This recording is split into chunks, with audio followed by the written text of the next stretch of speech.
Thank you all for coming tonight. I'm glad to see many familiar names, like in the portal today, and I'm glad to moderate the session with our amazing guests.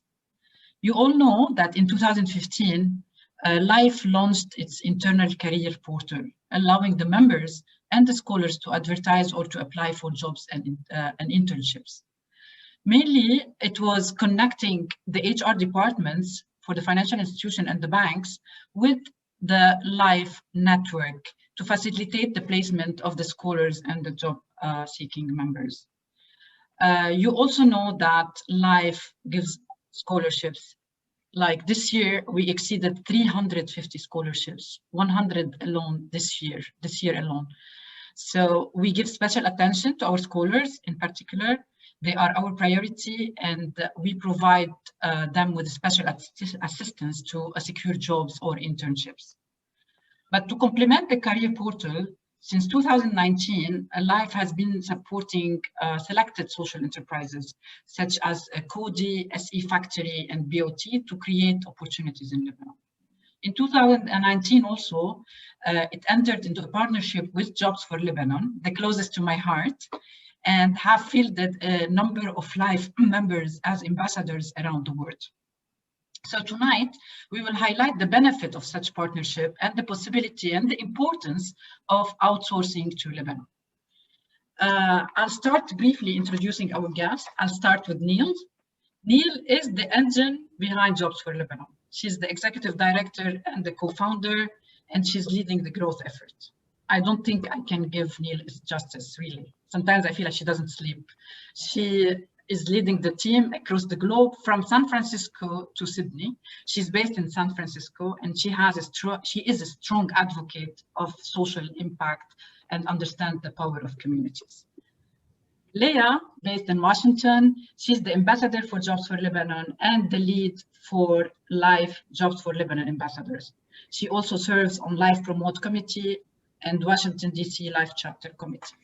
Leah is an economist and development practitioner with 15 years of international experience across private and public sectors, covering macroeconomic monitoring and public and policy advice, debt management, reform, capital market issuance, climate change finance, and access to information. Samer, least but not last, Samer Kaade is a businessman. He has stakes in several companies and in the telecom field. He's the managing director of UVO, a company in Dubai focused on providing smart solutions to telecom operators in the Middle East and Africa.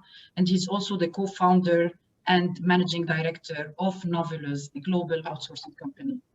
Neil, Leah, and Samer, thank you for attending. We really appreciate your time and effort. And I'm as much excited as our audience to understand what are you doing and its impact to Lebanon.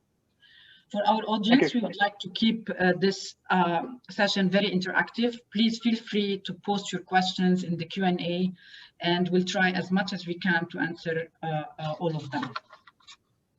Neil, maybe I can start with you. I know it all started in March.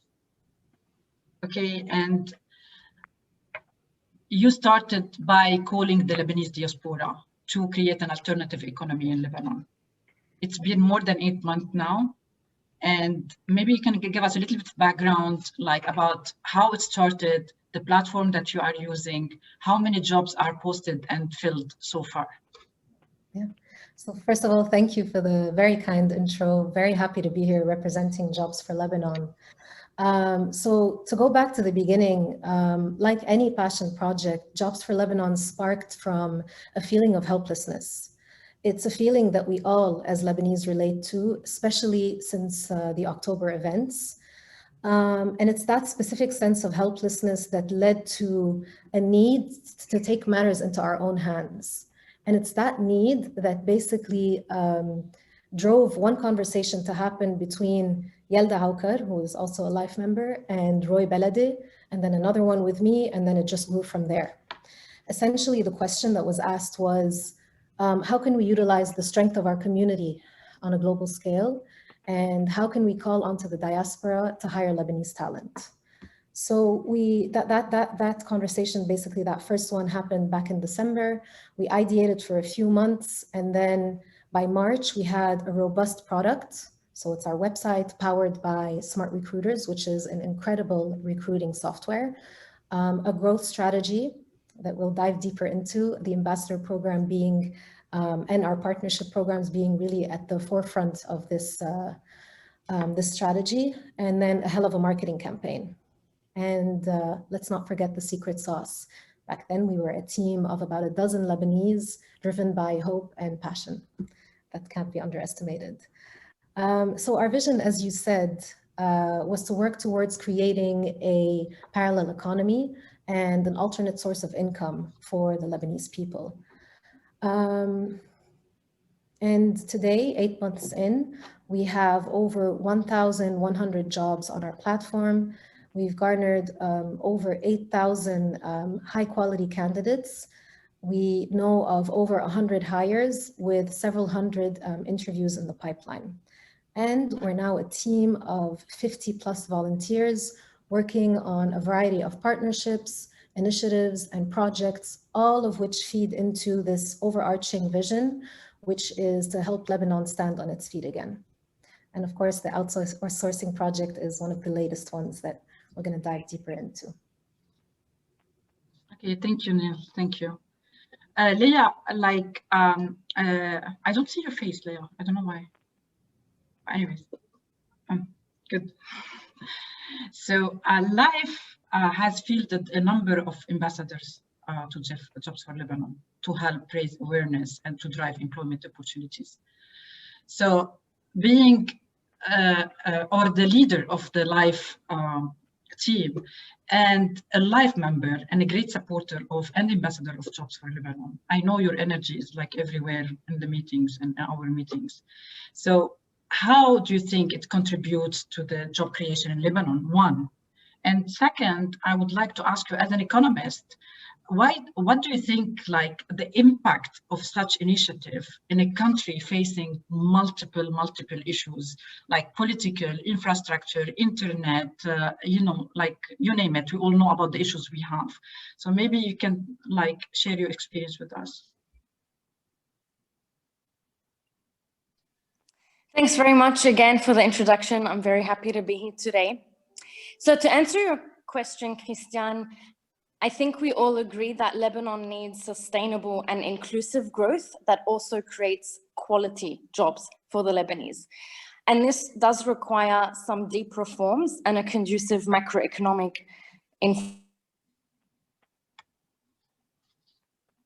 Leah, we're losing you. Leah. Is needed.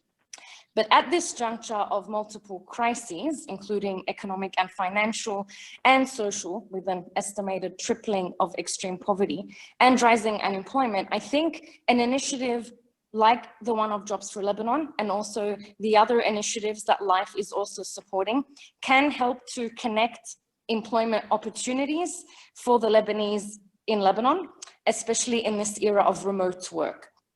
So essentially, I think, given that right now the economy itself cannot create those jobs at the levels that are required, this type of initiative by Jobs for Lebanon is kind of providing those opportunities sourced from the outside, but still allowing those Lebanese and that talent to benefit from, given that the economy is struggling. So these opportunities in turn allow the talent in Lebanon, it gives them hope, it helps those people who get matched, because as you know, there's been at least quite an impressive number of candidates who've matched through the platform so far. Allows them to support themselves, support their families, helps them to continue to grow in Lebanon, and also helps to bring some foreign currency, for example, into the country. So there are, so again, I think the main way I would look at it is, given that the economy is struggling to, you know, generate those new jobs that are needed, a platform like Jobs for Lebanon can help to provide those job opportunities at this juncture. You know, I've been in a meeting with one of senator in the States. It was only for Jobs for Lebanon. And I remember that he said that the team with Jobs for Lebanon are doing a better job from the government. And it's not new. But he said something very, very crucial. He said, if the government put as much as effort as the JFL members in creating jobs in Lebanon, we wouldn't have the issues that we have. So instead of that, they're focusing on something else, but this is not why we are here. We're here. Neil, maybe you can tell me a little bit, like I've been into one of the meetings when we decided, or Jobs for Lebanon decided to raise the relief fund. And I've seen the momentum and the energy of the group. And in 2 days, it was up and running. And so it's not only JFL is active for jobs creation, it's also active for raising funds for food supplies and reconstruction effort in Beirut.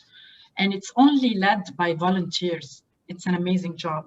So maybe you can tell us how many volunteers, first about this like initiative, one. Second, about how many volunteers you have so far and how you are able to sustain such a model with a small team and volunteers only.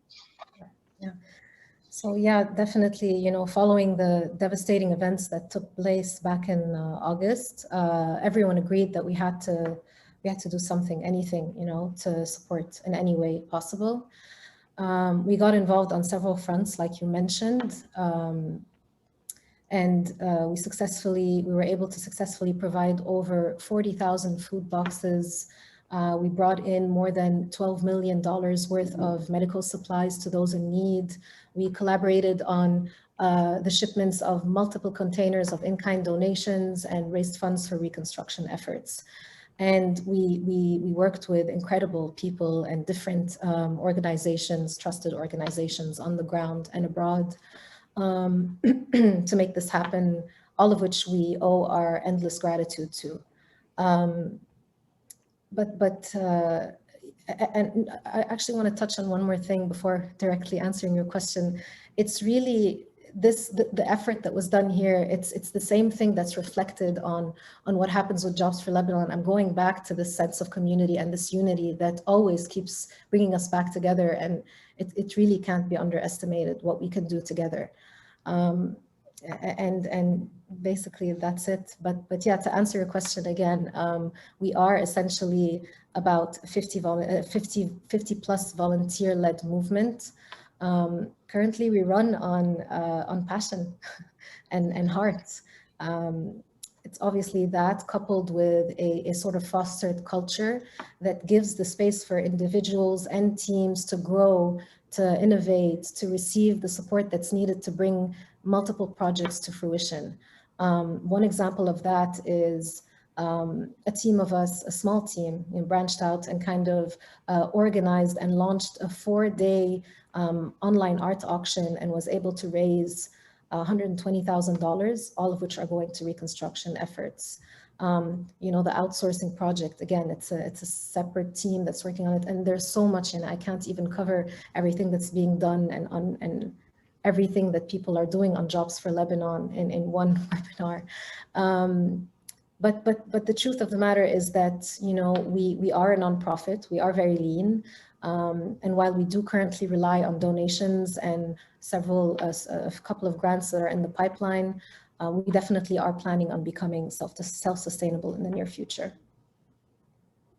Just to tell the audience that I've seen so many organizations, but like the organization of Jobs for Lebanon is like, I think like people die to get like such a team, even on a volunteer basis.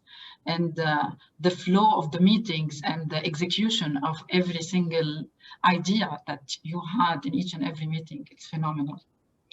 Very lucky. Leah, you are a life ambassador for Jobs for Lebanon and involved in so many initiatives in both organizations. Maybe you can tell us what does it mean for the audience in particular? What does it mean to be an ambassador for the Jobs for Lebanon in general, and life ambassador in particular?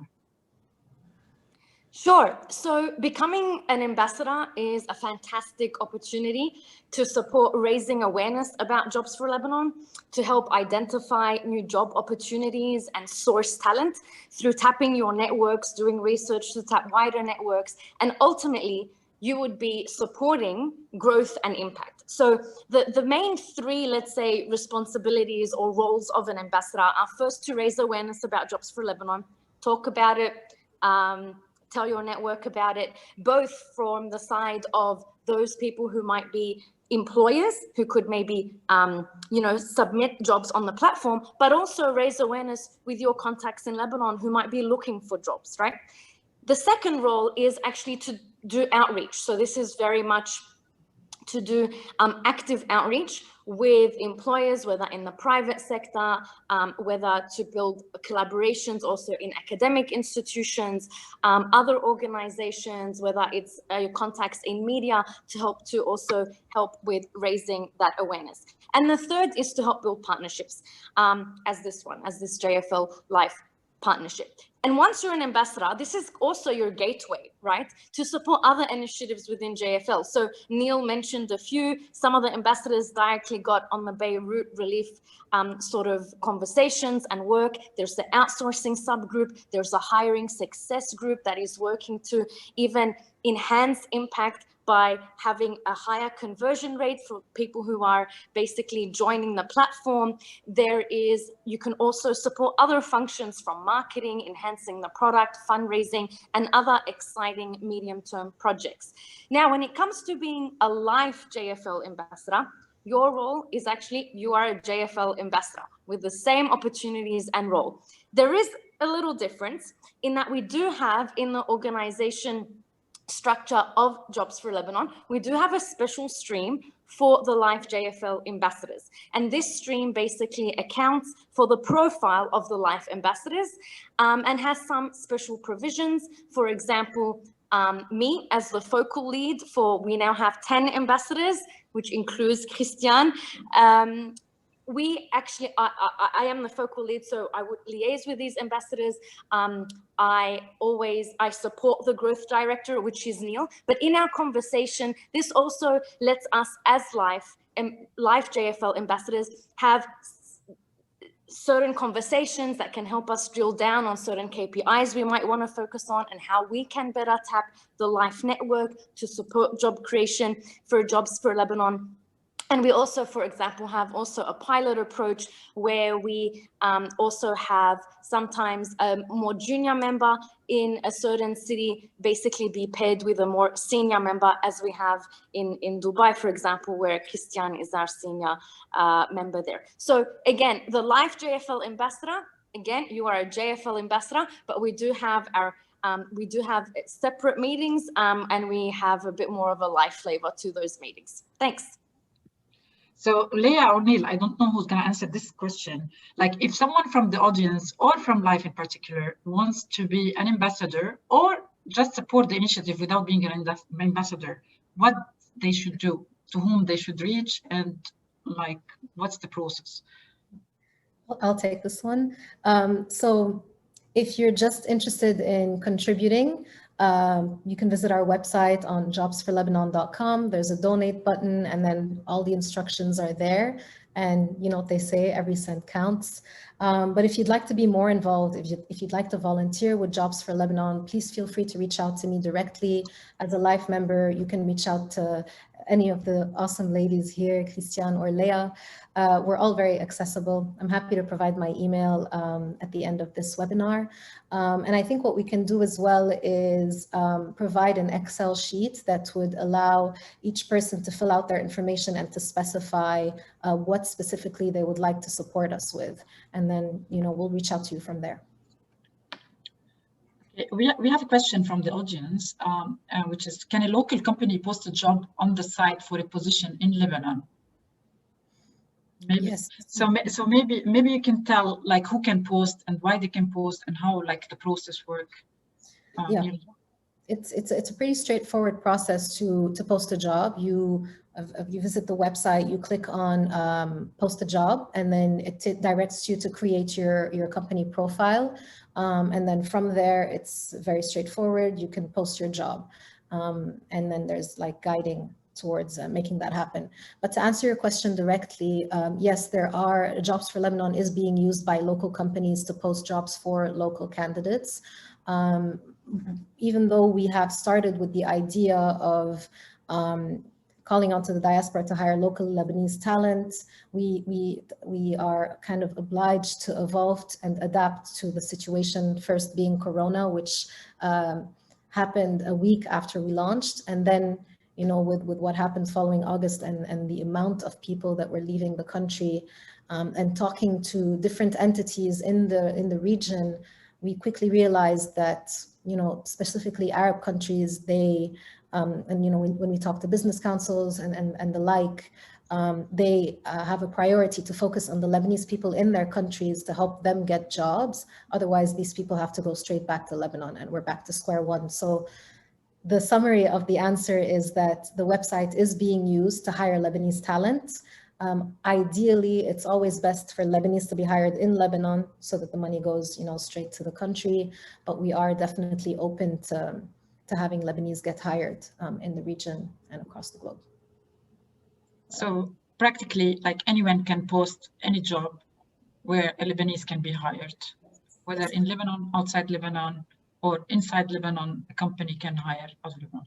And like, as a candidate, what they should do, actually, like, just to post, like, maybe you can tell them as simple as a company wants to hire a candidate, what he is supposed to do. Yeah, so a candidate also visits the website jobsforlebanon.com, but instead clicks on apply to a job as an individual or as a company that's an availability. So you apply to the job. Once you click on that, you are sent to the job board and you can kind of browse through the available jobs that are posted, and it's pretty obvious which ones can be done remotely and which ones need to be full-time. The location is also posted. They browse through there and they apply directly through the platform.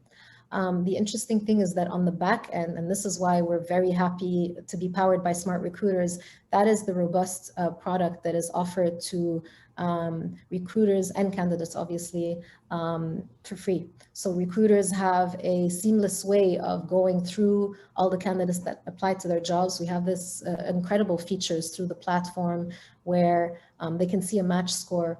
And this kind of allows us as well to support both employers and candidates in making sure that they receive highly qualified leads for those roles. Okay, we have another questions which I really wanted to ask, but it came from the audience, from Alicio. What are the challenges JFL is facing today? Where would help mostly be needed? Yeah, it's a good question. I'm going to take a part of it, and then Leah, feel free, or Christian, feel free to chime in after that. I would say one of the biggest challenges is right now, as it stands, funnily, is getting enough candidates. We are having more jobs that are being posted than we have candidates to apply to the jobs. So we're going to be focusing. A good problem to have. Yeah, exactly. Exactly.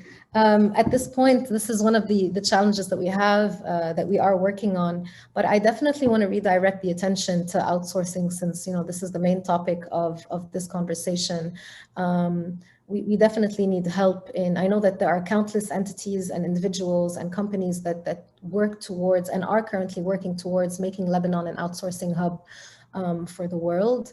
And I think that all the challenges that everyone faces that we're definitely going to touch on today, we definitely need help in figuring out how to go around these to help make this as successful as possible.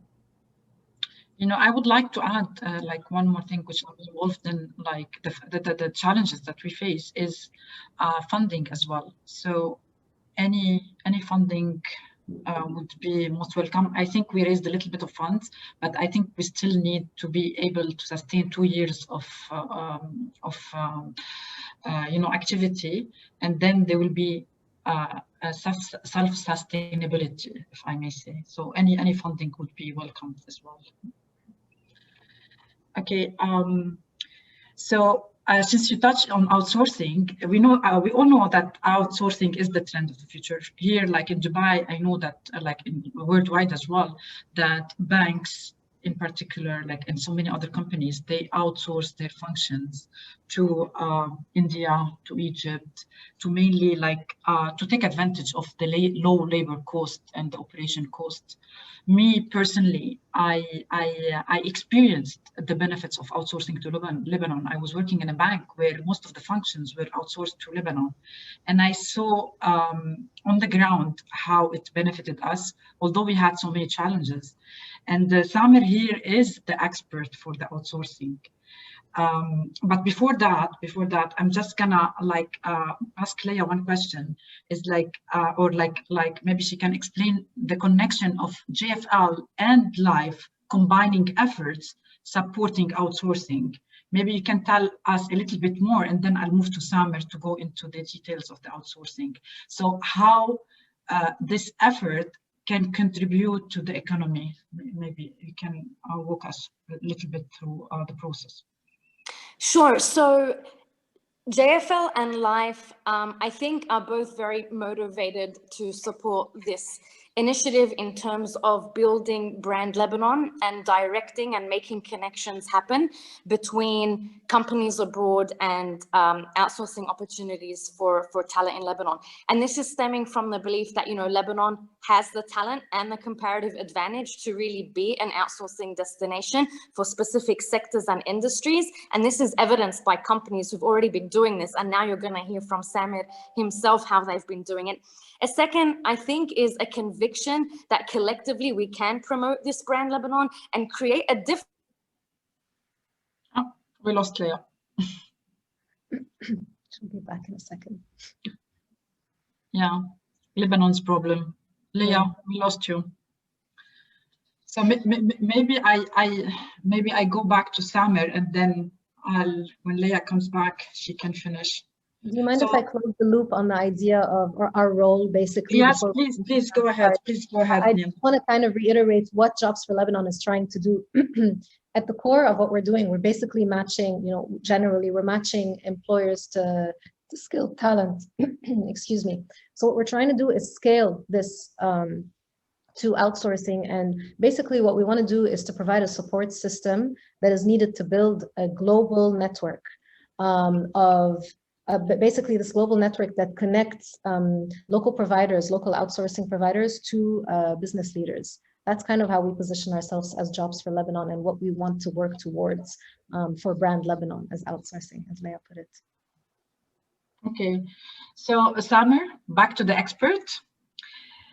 So Samer, maybe you can tell us why someone would do, like a company outside would choose to outsource its function first, like not just Lebanon necessarily, like in general, and what are the type of outsourcing, and maybe you can give us like a practical example so the audience can relate. Thank you, Christian. Before I get there, before I answer the question, I think one thing I really want to take a moment to thank Life and JFL for all what you're doing. It's amazing, guys. We really need that in Lebanon, and I've been part. I really like the fact that I'm part of this, and like it's been a great journey. Again, I say journey because we're not there yet, but I'm sure with the team that I really love the team, and I'm sure we'll get there. I'm definitely sure we'll get there. I'm positive. Thank you very much. Now to answer your question, Christian, why and basically the benefits of outsourcing. So why would a company outsource part of some of what they're doing? Definitely one is what we've touched on, so lower costs because of labor costs that are lower, or because of economies of scale, stuff like that. So this is number one. But there are lots of other advantages that usually we don't think of. One of them is just like increased efficiency. So instead of like, let's say if we focus on finance and want to hire someone in IT or do our IT, it's more efficient to use a company that is really experts in IT. Flexibility. So flexibility, like we can hire and fire easier. We can get to, like, let's say we have a project, we can get to the project much faster just by using the company that's already well established that can help us with that.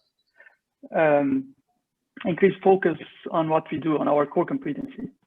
So say we are in finance, instead of focusing on IT, which we don't like do well, and there are experts in that, just rely on the expert to do the IT for me. So this is another thing. Well, access to skills and resources. So skills that we don't have and we don't know how to hire internally. We could use other companies. And then lower overhead costs, lower infrastructure investment and infrastructure costs. So that's another thing. And since we're touching on the international outsourcing, there's also like, access to different time zones, different geographies, different languages. So say a company in the US wants to outsource to or have another project in Saudi Arabia. Instead of sending a team from the US to Saudi Arabia, they can use a company that's well established in the region, who speak the language, who they live in the same time zone, who would fly there much easier. And that would be Lebanon, for instance. So that's another thing that, so those are the benefits. There are much more benefits, but I'm just touching on a few here.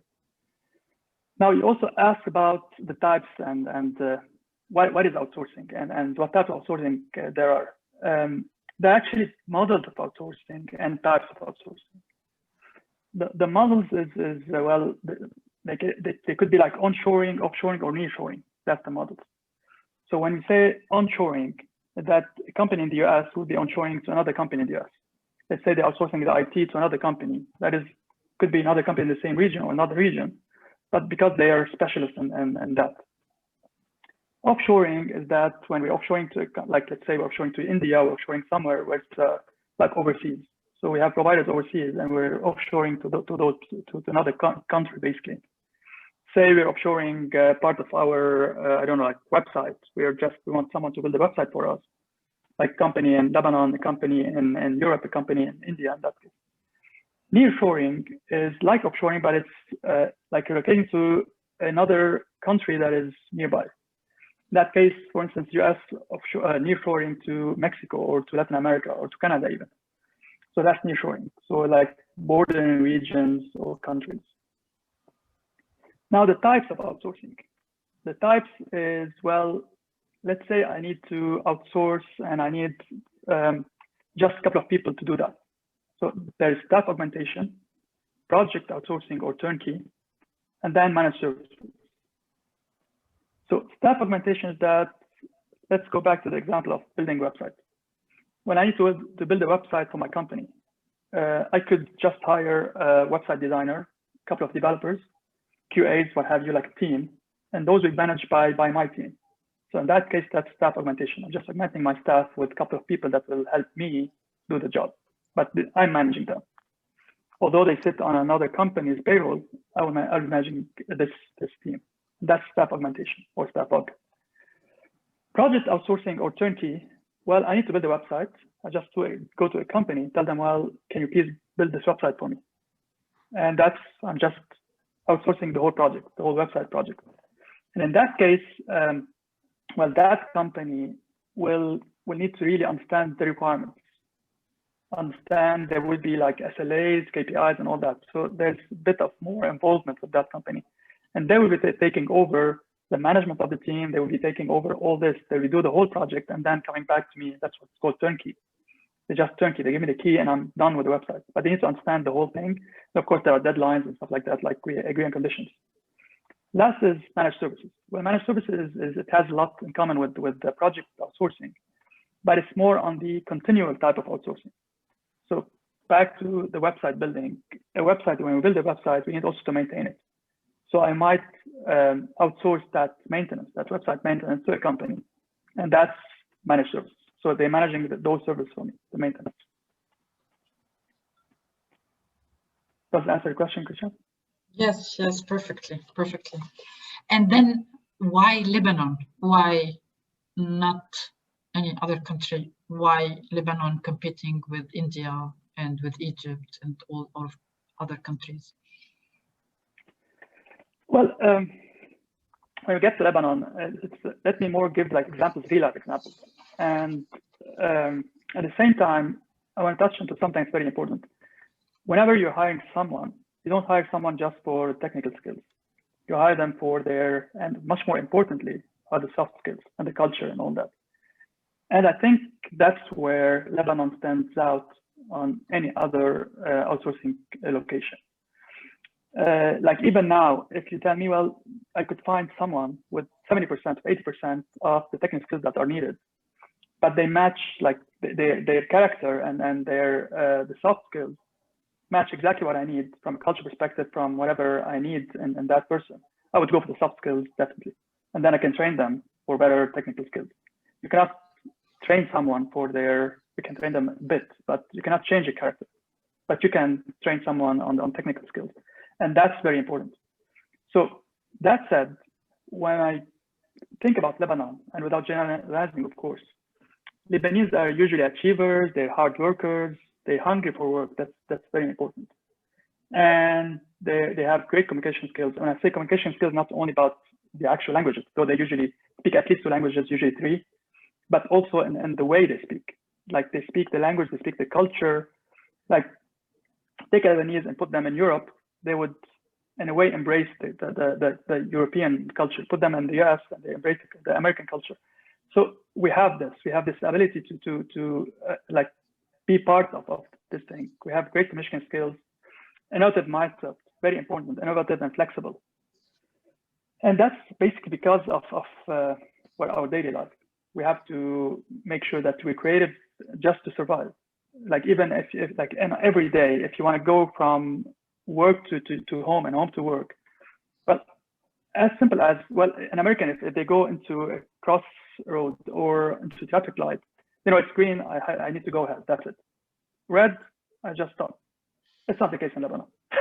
Well, even if it's green, you have to look, just make sure that you can pass.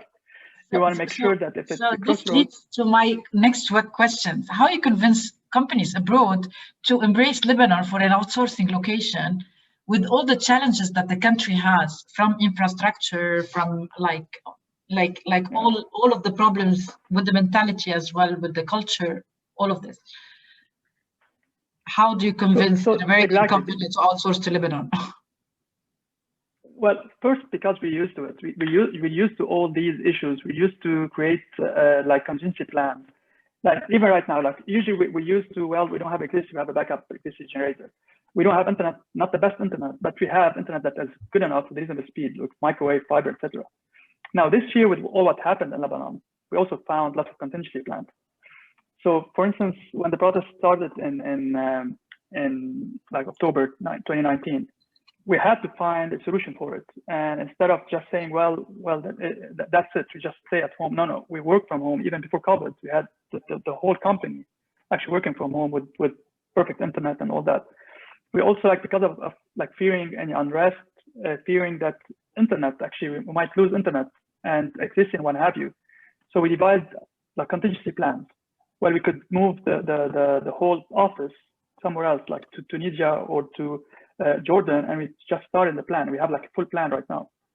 For internet, we made sure that we have different providers, we have satellite, we've installed energy solar panels just to make sure that in case there is like whatever, we don't have electricity anymore, just in case. So we built our own ecosystem so we don't depend on the country's infrastructure anymore. And that's actually like, this is how Lebanese function, because we're used to it. This is how we do things. So really the fact that Lebanese are resilient, creative, and problem solvers, that's what makes Lebanon special.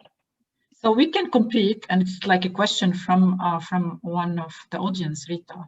We can compete with like other outsourcing company, like especially in terms of labor cost nowadays with the devaluation and all of that. Even with all that, Kishan, we're still not competitive on the price side. Yes, of course, it's much lower than before. We could compete a bit, but I think that's not the forte of Lebanese. The forte is not in actually lower salary or lower cost. The forte is if you're looking on someone that is on the longer term and someone that you can rely on and be part of your team.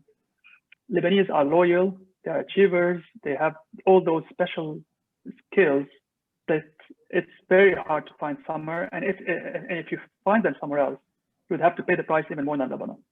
So if that's what you need, well, I think Lebanon has a lot to offer. Now, if you're looking just for a small project where you need just an IT person solving a small issue, well, of course, there are lots of other places you can go to. There is a very interesting question from Wasim Hnaini, is like on outsourcing and underlying investment opportunities in Lebanon.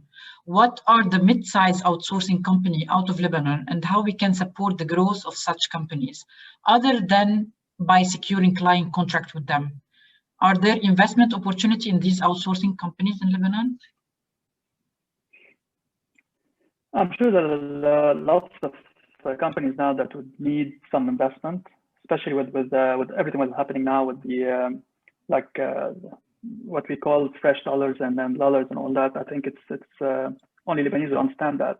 But with everyone having their money just stuck at banks, I'm sure they would need like a couple of companies that didn't take some kind of plans here, plan Bs, and put their money outside of Lebanon. I'm sure they need lots of investment, especially when it comes like small and mid-sized companies.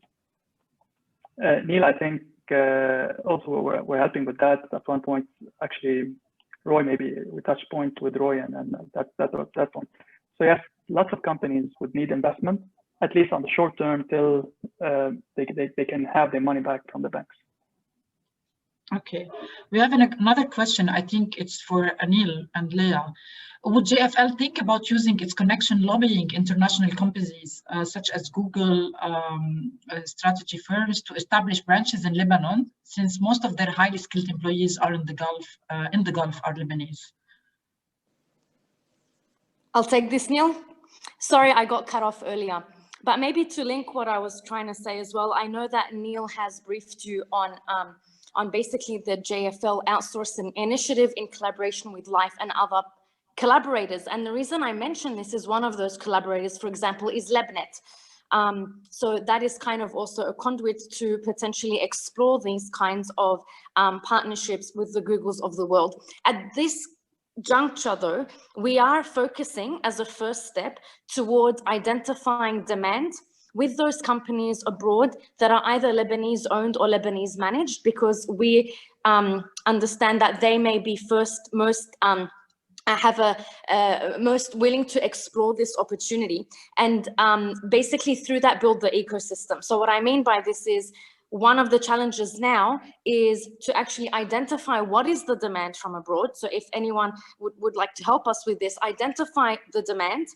And for the companies where the supply is available, actually make those connections happen with companies who are already established and doing it. And bit by bit, actually start growing the ecosystem, i.e. maybe support or invest in those companies in Lebanon that actually are very close to being able to be on the other side of the demand. So what I would say is that is something that is in our mind. We are, however, at the moment prioritizing it in a step-by-step approach to kind of also show more of a demonstration effect. Actually, this is the role of the ambassadors as well, to connect those companies to JFL and try to convince them to use the platform and hire Lebanese, right? Absolutely, yeah. Absolutely. Yes, go ahead, Neil. It's just kind of going back to that original comment that I made, which is that we basically want to replicate what we're doing at Jobs for Lebanon, but at scale, and to kind of adapt to outsourcing. That's basically it. Question for you, Neil, from Alia. How do you explain the gap between the supply and the demand for the jobs? It's a problem of talent matching the job offered, or outreach people knowing about Jobs for Lebanon, and what is the offering? What is the offering? To answer the first part of the question, how do we explain it? It can be a variety of things, both that are internal factors, like the fact that we are in the process of revamping our website. And so that will, the intent is to improve the overall user experience for candidates, masalan, all the way to actual issues with the fact that there is a brain drain. There was certain numbers floating around about how many people are leaving. There's also, this year hasn't been easy on anyone. There's an overall fatigue and overall depression that is really felt, that also affects people's motivation and drive. It's very hard to pinpoint what the actual reason is, because there are so many different internal and external factors. But yeah, we are definitely keep them in mind. We try to tackle them. It's challenging, definitely. If I could maybe add to this, to Alia's question, Alia, I was also very surprised by this result, given the high level of unemployment. As Neil mentioned, this is partly due to the way that jobs are presented on the website, and that is going to be, that is we're enhancing actually the website, and we think that is going to go a long way, in addition to nudging candidates. So for example, at the moment, you can only apply to a specific job. What we're aiming to do is for also candidates might be able to just submit a profile, and if a job that is then created on the platform they are a match for, they would actually get nudged. So there are a number of different factors that we're looking into, and we're also now looking at analyzing the data that we have to also better understand where the jobs are sourced, where the connections are happening, what industries is most of the demand and supply coming in. And we will also be doing more on the side of basically also supporting to nurture talent. And I don't know if maybe Neil want to, that's something, for example, we're doing with UNICEF and some other partners as well. Yeah, I'll touch on that for sure. It's a very interesting project. We are basically looking to, we're collaborating, partnering with UNICEF and Nawaya to build an employability program to help support fresh graduates and people who want to, well, specifically with UNICEF, it is youth, it is the GIL program, to help them be better candidates for employability, basically. And this is something that we definitely look to scale to different audiences once it's completed. It's just like small comment from me, because like all the effort from Jobs for Lebanon, it was put for the diaspora outside to post jobs and create jobs for the Lebanese. I don't think we thought that it will be hard for the candidates to come in. We took it for granted a little bit. And I think now we're like kind of putting like a lot of effort in Lebanon for people to know that about Jobs for Lebanon and be aware of how to post their CVs and how to search for jobs and enhance the quality of the experience. And just one other example on that supply side is also the collaborations that we are working on with academic institutions as well, which will also bring a lot of talent into the platform, and that is ongoing with a number of tertiary level institutions. Leah, question for you in terms of like for the smaller and mid-sized company, what support for legal and tax issues in using resources in Lebanon?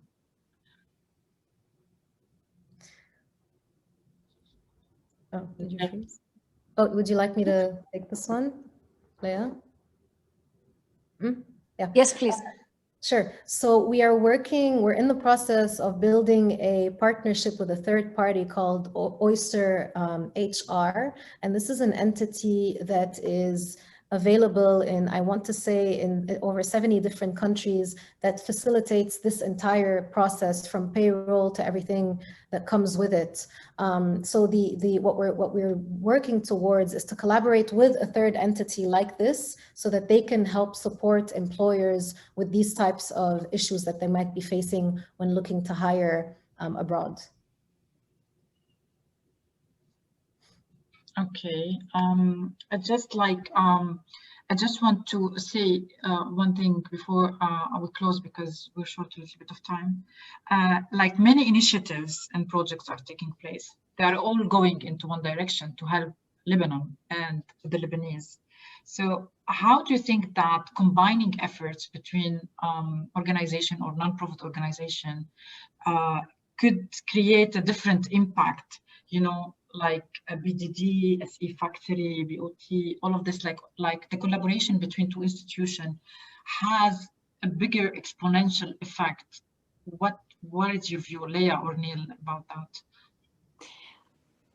What we see right now actually is very much a momentum from a number of these organizations kind of moving towards either thinking about this. A number of organizations have already been doing this for the last few years. For example, for example, BOT, which has been an impact sourcing platform that itself provides high quality digital services and has managed services, having executed more than 90 projects, for example. So you do see a lot of this momentum, and it's actually really encouraging to see that all of us are actually working together.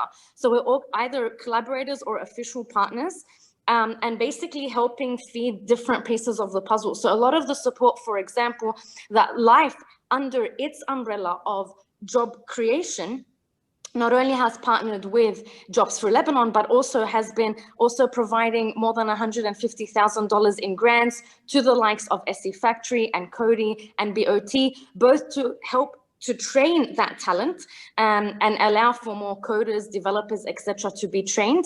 But also within these initiatives, they are actually placed or matched with jobs. So when it comes to the outsourcing piece, a lot of these, all of us as organizations, we are collaborating. As I mentioned, many of us are actually involved in the outsourcing initiative that JFL kind of spearheaded. And we continue to think about how can we each work together to promote this brand Lebanon from different angles. Okay, question for Samer. Neil, you wanted to say something before I move to Samer? I mean, Leah said it beautifully, but I just wanted to kind of show like a bigger picture. And if you want to think about outsourcing or the efforts that are needed, you can kind of label, you can have 3 different pillars. What needs to be done to connect both, you know, the international businesses with the local providers is, what needs to be done is to source, to connect, and to support. And the different entities that are collaborating together are basically complementing each other on those 3 pillars. That's just what I wanted to add to Amazing. Okay, question for Samer. What type of business are already offering outsourcing services from Lebanon? Mainly, I would say lots of them actually, but mainly I would say software, definitely software development and all this. Telecom engineering that we do, financial type of like financial analysis and all that goes around it. Support centers, so just like call centers and all these things that are related to like anything that can be done remotely. So say you have civil engineering stuff, but you can do AutoCAD somewhere else. There's a lot of AutoCAD technicians in Lebanon. I mean, there's a very long list, and I think we came through that with working with JFL. We have a long list. We can share that with whomever is asked. So there's a very long list. Anything that can be done remotely is being done out of Lebanon. So from just civil to add engineering stuff that usually like is done on the job. Yeah. Sorry there. So even for stuff that is like usually done on site, lots of those are now being done remotely. Well, thanks to COVID, I would say, though we all hate COVID, but again, it helps people really try to do things remotely. And lots of these are being done now remotely. Then it comes to all agencies that are related to ads and marketing and all this. That's a very also big thing in Lebanon. So brands, marketing, and doing any kind of website, stuff like that. Yeah, sorry, I can also add, sorry, just to Sam, I just want to emphasize that it's actually not just in the tech sector that we see this. So as part of the research the outsourcing team has been doing is to map different industries. And this even includes in healthcare, in nursing. So if anyone's interested, do reach out and we can make the connection. Okay, my question is because our audience is the finance sector, and I've been in the banking sector before. How banks can outsource their function to Lebanon with all the regulation, like of the central banks and the sanctions and all of that? Do you think that the banks have a window of outsourcing functions to Lebanon? I don't think it has to do with the banks themselves. I think the problem is more on like IP protection and data protection and making because sure it's a very regulated least, like word, unlike other like more regulated than any other field. Yeah, definitely. So I don't think you would be able to outsource all of what you would be doing in let's say US or Europe or what have you, but you could like outsource type of functions. So like say financial analysts that would help you do your or accountants or stuff that would be helping you, like putting models together, like financial models together. So those can be outsourced to Lebanon, not the whole process. I wouldn't say that. Now, I think the most important part is IP production, and then making sure that everything is regulated. In that case, maybe it's better for a financial institution in the US to go through a local partner in the US that would outsource another company in Lebanon. And in that case, they would have like a neck to choke in that case. And usually, sometimes we do that. We use a partner in the US to be like a front and be able to provide all whatever is needed from the legal perspective. And then they would outsource to Lebanon. Okay, fine. So one last question before my closing question, like from the audience, and I think Neil answered that before. It's about, it's not easy to navigate the platform. It's not obvious to filter by years of experience or like job type. Would it be possible to reorganize the job search or something like to enhance the platform? Yes, we are working on it. As I previously mentioned, we're working on revamping the entire website. Mainly, we're going to be adding those filters that will help the user filter by job type, by location, by level of experience. All of these are going to be added. We're well aware of that, that little issue and are working on it. And hopefully it will be out before the start of next year. So very, very soon. Thanks for pointing that out. Leah, my last question to you, and the most important one, is like, how can life members and the community members and the audience participating today support the job creations with Life and Jobs for Lebanon? I highly encourage life members to support. There are multiple of ways. It depends on the level of engagement. First, definitely raise awareness about the platform, about both if you're an employer and you'd like to post jobs, or to talent that might be looking for jobs. Another way to support is also if you are interested in potentially considering outsourcing to Lebanon, again, you can connect with us and we can make those connections happen, or even having, for example, a bilateral meeting if you'd like to discuss more in depth with Samir or someone in your industry to learn more about maybe if you're concerned about contingency plans or what have you. If you'd like to actually be involved as a formal ambassador, definitely reach out to Neil or myself. I know after this session, we will be sending out our emails, and also Life will also be sending out a two-pager that outlines all of the different job creation initiatives that it has been supporting. And I think you'll find this really useful to kind of see where you might want to be linked up. And so if we are here to support and to make those networks and connections happen. Thank you. Perfect. Thank you, everyone. Thank you, audience, for attending. Hope it was interesting for you, as it's interesting for us. And anyone would like to add anything? Neil, Samer, Leah? Just thank you very much. It definitely was a pleasure. Okay, thank you very much. Thank you. We're just right on time. Yeah. Okay, thank you, everyone. Have a great day, evening, and thank you. Bye. Thank you.